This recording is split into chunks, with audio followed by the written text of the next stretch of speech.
Alors, pour débuter le chapitre acide base, tout d'abord, il faut faire attention qu'il y a certains exercices que vous ne devez pas faire. En général, ils sont barrés dans les feuilles, mais il y en a d'autres que j'ai barrés. Donc, il y a le 11, le 12, l'exercice D du 39 et du 40, le 54, le 56, le 57, le 60, le 64 et le 67.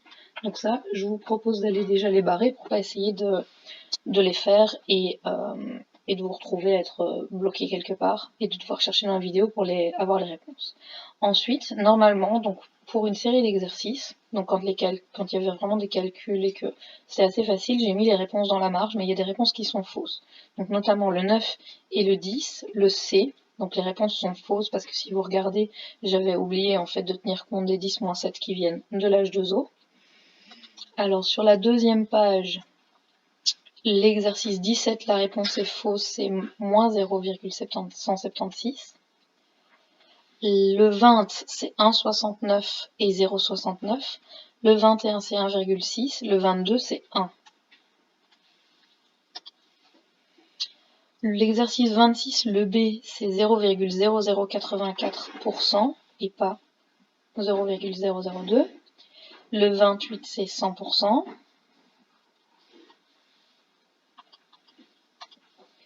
Alors, ici, ils étaient bons, sauf les derniers. Donc le 48, le A, c'est 13,3. Et le 50 et le 51, c'est également 13,3. Ici, je pense qu'il n'était pas donné, et à la page d'après non plus. Donc voilà, comme ça, vous savez toutes les remarques avant de commencer vos exercices. Alors, on se retrouve pour ces exercices d'acide base. Donc vous allez voir que les premiers exercices et les premières séries sont relativement simples, un peu comme ceux qu'on a finis dans les précédentes vidéos. Alors qu'après, eh ben forcément, ça va se compliquer au fur et à mesure qu'on avance dans le cours et dans les séries d'exercices. Alors il y en a beaucoup et vous allez voir que honnêtement il y en a où ça se répète beaucoup pour acquérir des automatismes. Alors pour plus de clarté, j'ai recollé à chaque fois donc les exercices sur des feuilles à part, histoire d'avoir des lignes et que ça ressemble à quelque chose. Alors, première série d'exercices, calculer la valeur de OH- pour chacune des solutions suivantes. À 25 degrés, donc vous savez que la concentration en H+, fois la concentration en OH- est égale à 10-14 mol par litre au carré. Donc quand on a l'un, il suffit pour avoir l'autre d'isoler le OH- et de faire 10-14 divisé par la concentration en H+. Donc l'exercice 1, le A, on a donc 10-14 et 10-7 pour H+, donc la concentration en OH- est égale à 10-7 mol par litre. On a une solution qui est neutre. Pour le B, on a 1,4 10-3 pour la concentration en H+, on va donc faire 10 exposant moins 14 divisé par 1,4 10 exposant moins 3 et on obtient une réponse de 7,14 10-12, ça veut dire qu'on a une solution qui est acide parce que les H+ dépassent 10-7 et que les OH- sont plus petits que 10-7. Le C, on a 2,5 10-10 pour la concentration en H+, donc pour avoir OH-, on fait 10-14 divisé par 2,5 fois 10-10 dans la calculette et on obtient 4 fois 10-5 mol par litre, toujours, j'ai oublié de le mettre pour le 2. On a donc une solution qui est cette fois basique, car c'est la concentration en OH- qui est plus grande que 10-7. Pour le dernier, on fait 10-14 divisé par 6,1 mol par litre de H+, et on obtient une concentration en OH- de 1,64 10 exposant moins 15 mol par litre. On a également une solution qui est acide, car les H+ sont supérieurs à 10-7. Je vous rappelle que quand la concentration en H+ est supérieure à 10-7, on a une solution qui est acide, et que quand la concentration en OH- est supérieure à 10-7, on a une solution qui sera basique. Alors pour l'exercice 2, c'est le même principe, mais cette fois on demande de calculer H+. Donc on vous donne OH-, c'est toujours la même formule, donc 10-14 divisé par 3,5 fois 10 moins 2 de H+, de OH-, pardon, donc H+, cette fois est égal à 2,86, 10 moins 13. On a une solution qui est basique car moins de H+, que 10 moins 7. 10 moins 14 divisé par 8 fois 10 moins 11, on obtient 1,25 10 moins 4 mol par litre pour les H+, c'est donc plus grand que 10 moins 7, on a une solution qui est acide. Pour le C, 10 moins 14 divisé par 10 moins 7, ça donne 10 moins 7 mol par litre. On a une solution qui est neutre. Et pour la dernière, 10 moins 14 divisé par 5, 10 moins 14 divisé par 5, j'ai fait une erreur de calcul je pense, ça donne 2 fois 10 exposant moins 15, on a une solution qui est basique. Alors, pour le troisième exercice, calculer H+ et OH- à partir des pH ou des pOH suivants. Donc, je rappelle que pH plus pOH doit toujours être égal à 14, que pour passer du pH ou du pOH à la concentration en H+ ou OH-, on va faire 10 exposants moins le pH, et que H+ fois OH- est toujours égal à 10 exposant moins 14. Donc, exercice 3A, donc on fait donc pour avoir la concentration en H+, on va donc faire 10 exposants moins 7,41. Donc 10 exposants moins 7,41, ça donne 3,9, 10 exposants 1, 2, 3, 4, 5, 6, 7, 10 exposants moins 8 mol par litre. Ça, c'est la concentration en H+. Donc, la concentration en OH- est égale à 10 exposants moins 14 divisé par cette réponse. Donc ça donne divisé par 3,9 fois 10 exposant moins 8. Ça donne 2,56 10 exposant moins 7 mol par litre. Ça, c'est pour le premier. Pour le deuxième, donc on a pour le pH qui est égal à 15,3, 10 exposant moins 15,3, ça donne 5,01 10 exposant moins 16 mol par litre. La concentration en OH- est égale à 10 exposant moins 14 divisé par 5,01 10 moins 16, soit 19,95 mol par litre. Le C, pH de moins 1, donc 10 exposant moins 1, donc ça fait 10 exposant 1. La concentration en H+ est égale à 10 mol par litre. Du coup, 10 exposant moins 14 divisé par 10, la concentration en OH- est égale à 10 exposant moins 15 mol par litre. Le D, attention, c'est le pOH qu'on donne. Donc, 10 exposant moins 3,2, le calcul ne change pas, mais par contre, ça, c'est ma concentration en OH-.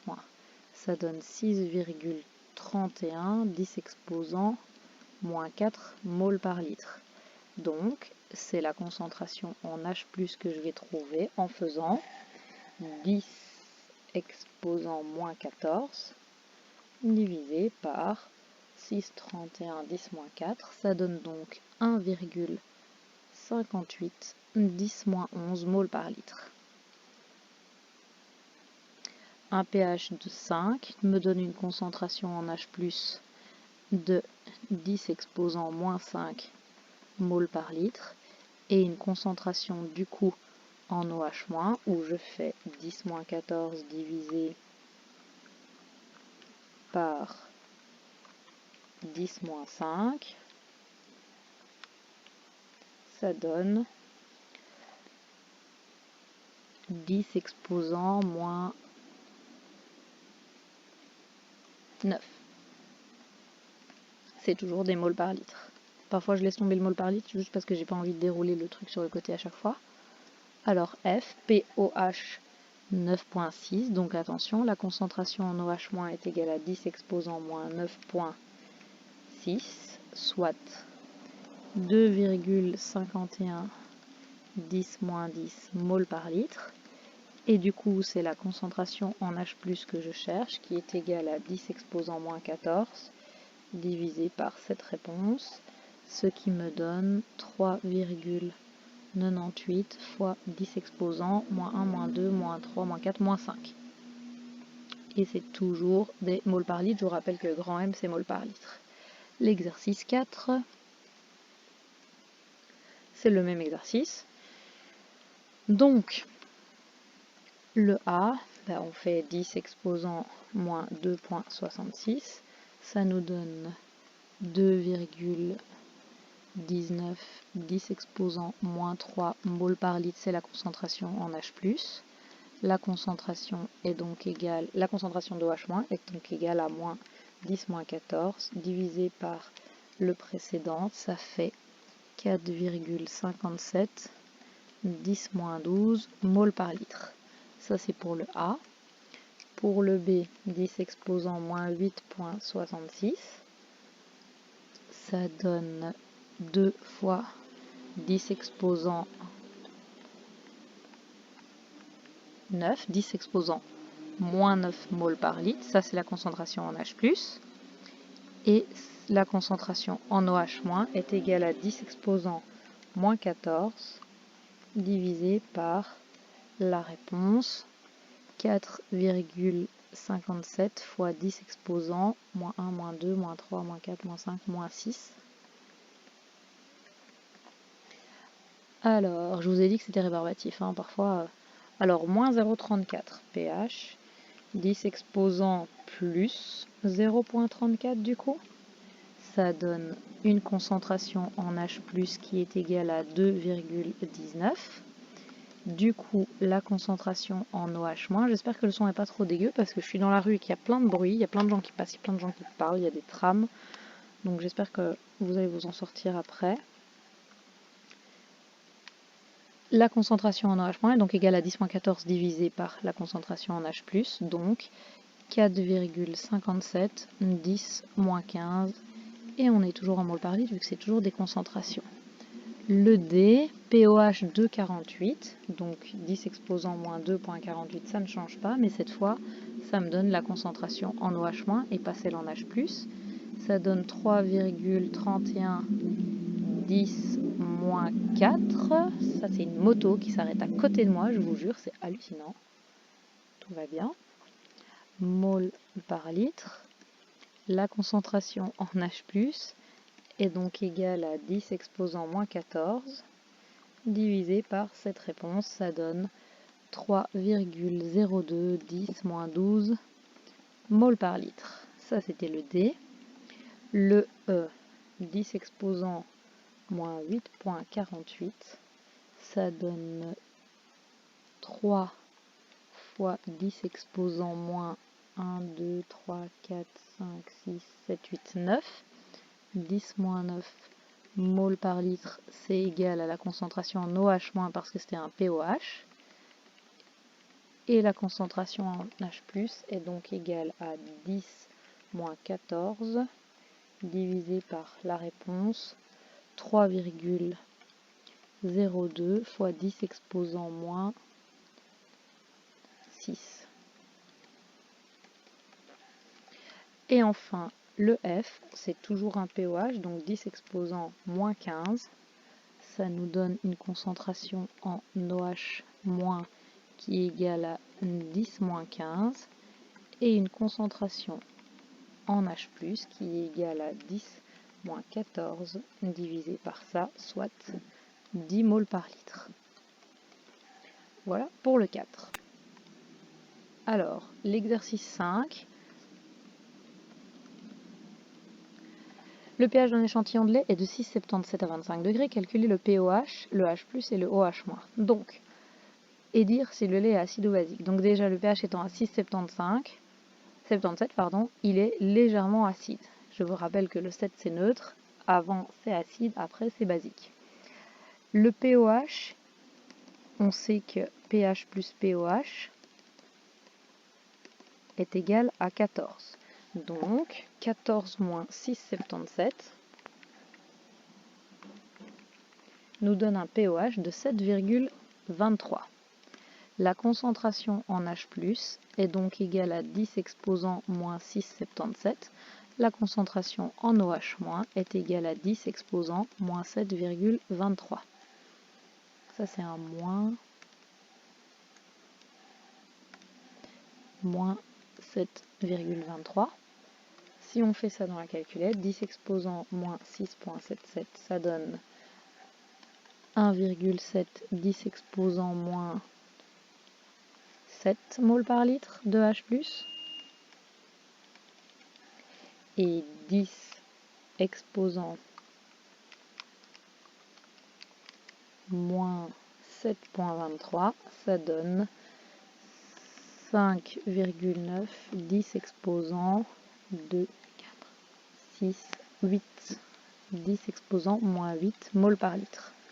Ça, c'est l'exercice. Alors l'exercice 6, on nous donne un pOH d'un échantillon de soda à pâte dissous dans l'eau, et donc on dit que ce pOH est égal à 5,74. On demande de calculer le pH, donc on sait que pH est égal à 14 moins le pOH, ce qui donne donc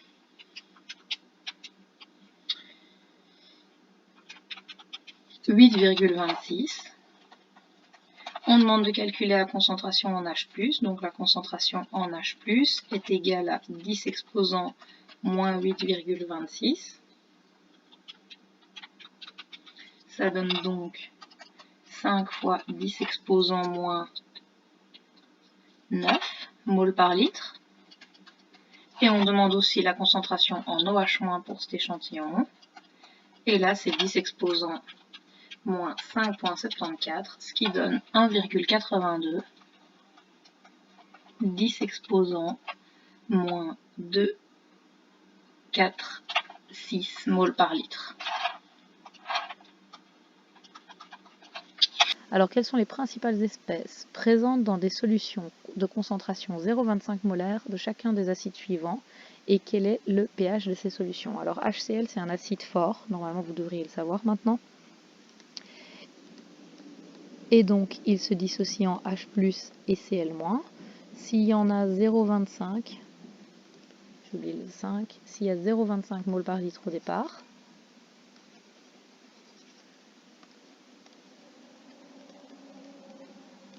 il y a 0,25 moles par litre également à la fin. Il y a aussi 0,25 moles par litre de Cl-. Et le pH, eh bien on va faire moins log de 0,25. Ça donne un pH qui est égal à 0,6. Donc je rappelle que pour passer de la concentration en H+, ou en OH- au pH, cette fois on fait moins log. Ça c'était pour le A. Le B, donc c'est HBr. Celui-là on vous dit qu'il est fort parce que vous ne devez pas le connaître. H++ plus Br-. Et en fait la réponse va être exactement pareille.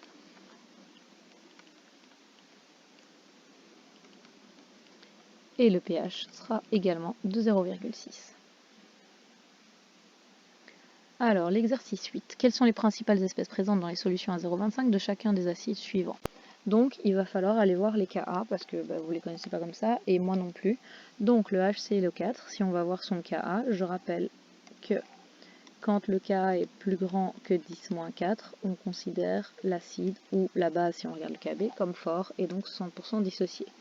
Donc, l'exercice 8, le A, son Ka est égal à 10 exposant 8, donc il est fort, et le HNO3, il est égal à 10 exposant 3, plus 3, donc il est fort aussi. Ça veut donc dire que comme la concentration molaire est la même, en gros, le pH est à 0,6, et les réponses sont les mêmes que l'exercice précédent.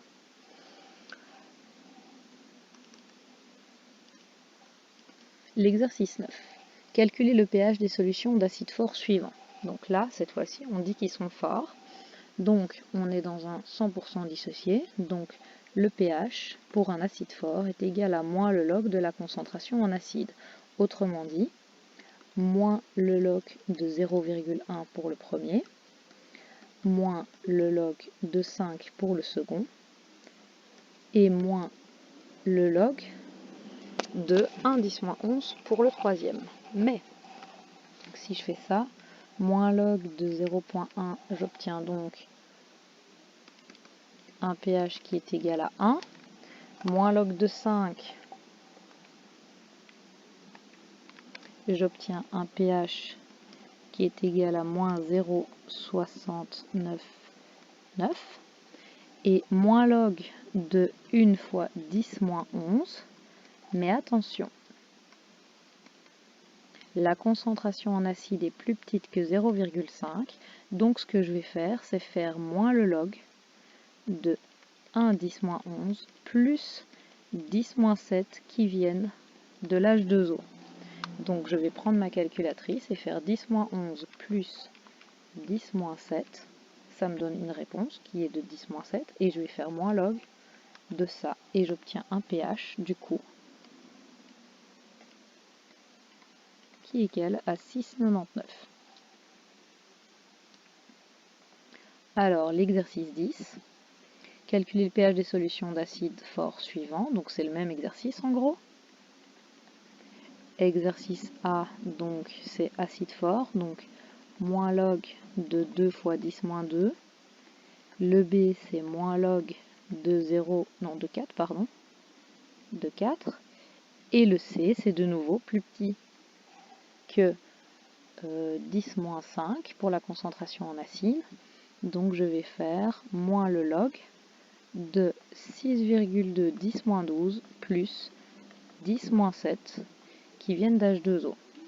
Ça me donne moins log de 2 fois 10-2, un pH de 1,699. Moins le log de 4, un pH de moins 0,6. Et 6,2 fois 10-12 plus 10 exposant moins 7, moins log de ça, ça me donne un pH de 6,99.